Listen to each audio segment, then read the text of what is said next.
আপনার এই গর্ভ থেকে জন্মাবে আগামীর সালাহুদ্দিন আল আইয়ুবী। আপনার গর্ভ থেকেই জন্মাবে ইমাম আল মাহদি আল মুনতাযার। আপনার পেট থেকে জন্মাবে আবু সাইদের মতো বীর সৈনিক। আপনার পেট থেকে জন্মাবে মুগ্ধের মতো বীর মুজাহিদ। আপনি জানেন না কে আসবে আপনার পেট থেকে।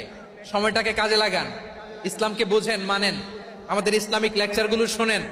আমরা যে বার্তাগুলো, ইনস্ট্রাকশনগুলো, দিক নির্দেশনাগুলো আপনাদের খেদমতে রাখি, এগুলো মেনে চলুন। আপনিই পারেন আপনার ঘরটাকে জান্নাতের টুকরা বানাতে।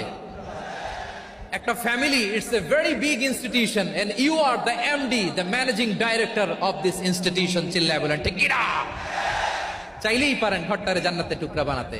5 ওয়াক্ত সালাত, রমাদানের রোজা, নিজের চরিত্রের হেফাজত, ওয়া আতাআত বালাহা, স্বামীর আনুগত্য, এই 4টা কাজ যদি কোন নারী করে, বিষ্ণু বলেন